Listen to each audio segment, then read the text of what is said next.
So today we are going to be transferring some wine that had just got done fermenting. What we have today that's complete is a Chardonnay. The Chardonnay is going to be in that far tank in the back corner there. It's gone through fermentation, which has been about 14 days. We did monitor it with specific gravity, and now we're ready to rack it for the first time. I've already set up the pump and hoses and everything. It's ready to go. The tank has been filled with nitrogen, and the reason why I do that is because there's going to be quite a bit of headspace in this tank, and I don't want that headspace to be filled with oxygen. So what I do is I fill the tank up with nitrogen, and then as I transfer the wine, that nitrogen will just get pushed out of the top of the tank. And then when I'm done, I'll push the hoses out with nitrogen to get them all cleaned out of the wine. And then I'll close up that tank, and then it'll sit there until I get done with protein stabilization. And then we'll go ahead and we'll sanitize the tank that we just transferred the wine out of. Another thing that we're going to be doing today is doing some punch downs. This here in the bins is our Merlot. That came in on Monday. We got it crushed, distilled, and inoculated with the yeast, and now it's just fermenting. I like to ferment in the bins just because the temperature control is a lot easier to do, and it's a lot easier to move it into the press later on as well. The only unfortunate thing about it is I can't do pump over punch downs. I have to do manual punch downs, and we'll get into that a little bit later as well.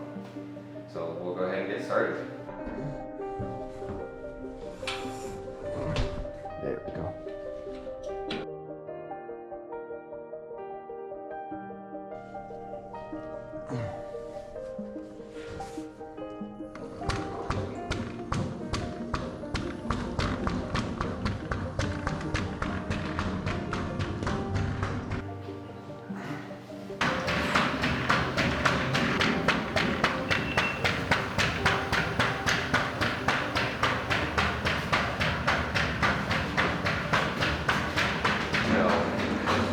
When I remove this up, there's a racking one in there, and you can see how it starts sucking air.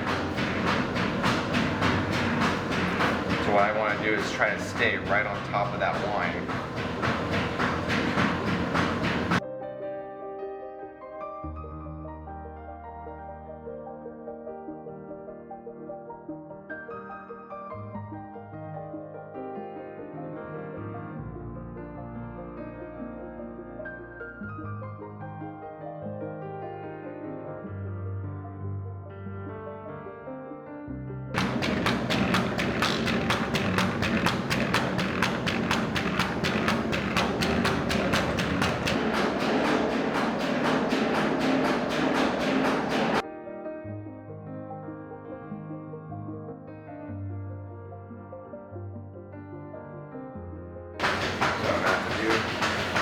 Something a little more unique here.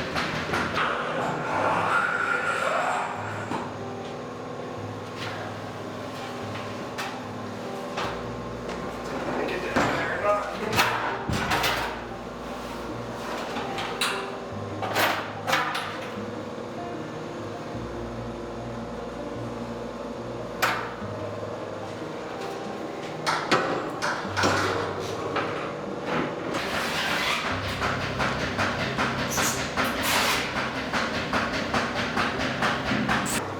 So I forgot that I had a different racking wand on there, so I had to disconnect it to get the rest of the wine out because I couldn't find my other racking wand. So we'll go ahead and we'll hook up to this nitrogen. We'll push out the hose.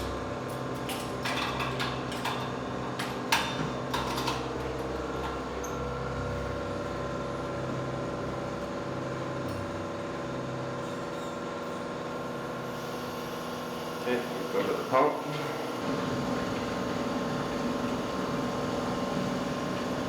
And we're going to push out this nitrogen through here. We'll let it vent through a little bit because we did suck some air, so I want to make sure that we get a good nitrogen blanket on the top of this tank.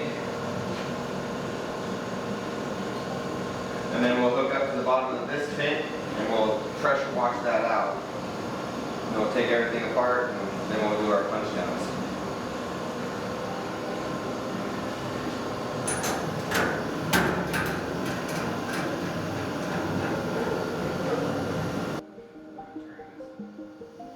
I'm gonna turn this up a little bit, but when I close that valve, I gotta close this off pretty quick so it doesn't blow through.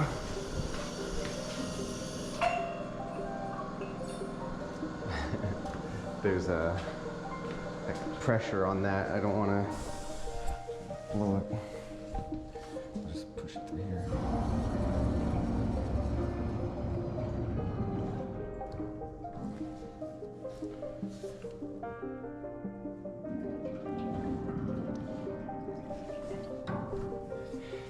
Now let's try it.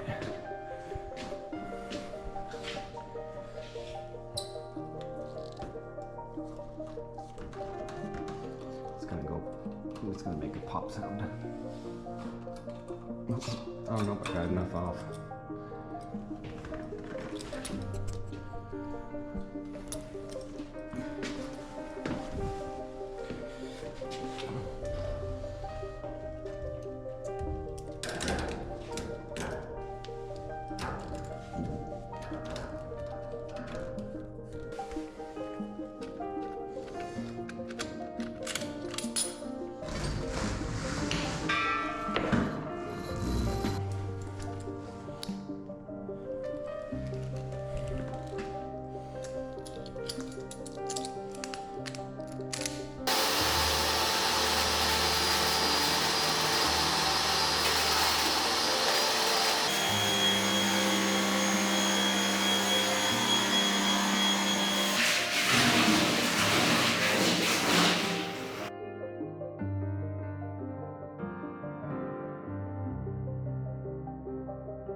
So the rest will be done with the steam cleaner.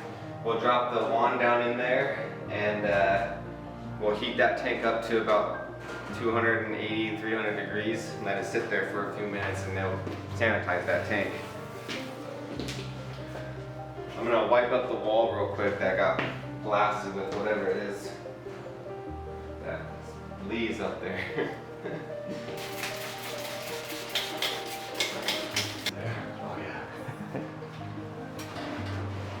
Go ahead and pull this pump apart. Put all of my parts in here, and I'll clean them.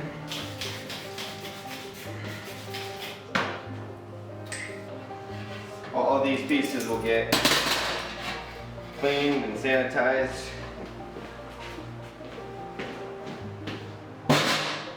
Transferring the wine, that's the first racking. It'll stay in that tank now until I'm ready to do protein stabilization.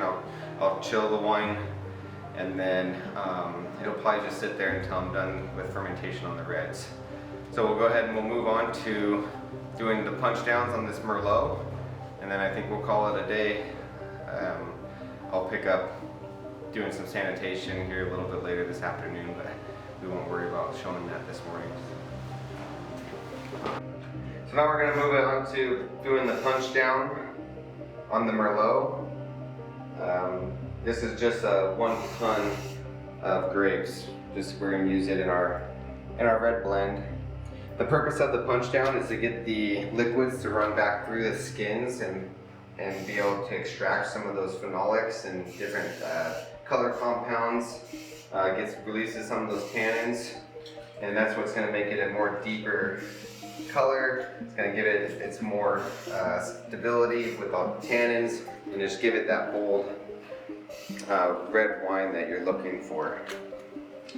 This here is a fairly small cap. You can see I'm only pushing down maybe an inch or so. At full fermentation, this cap will actually get pushed up about 6 inches or so. So the goal is just to go through this entire cap and mix it up the best you can.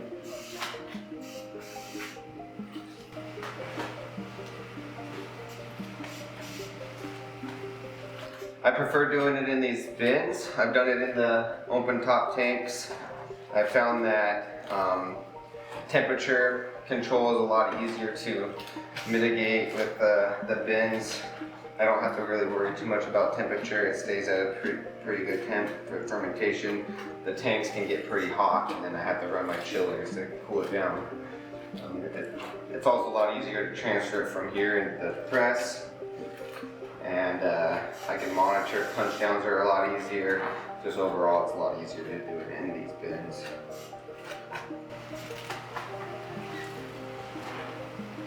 You can see all those bubbles of the carbon dioxide being released through the process of the yeast converting the sugars to alcohol. You can see right here, push down and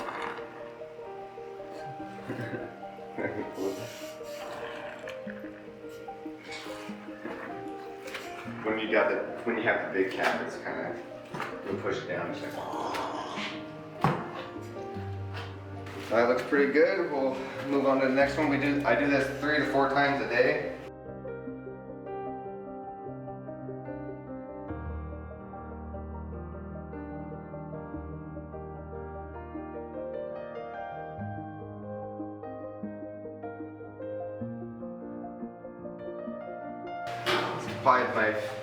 This is my favorite smell. Is when it's going, you can smell the sweetness of the grape, and you can really smell just the grape, but then you can kind of start catching a little bit of hints of what it's going to smell like when you turn it to wine.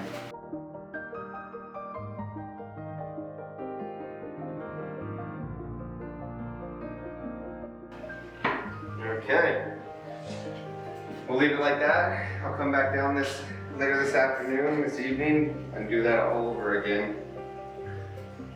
Monday morning, we're going to be picking up our Dolcetto in Malbec, and we'll show a little bit about how it goes through the crushing, distimming process.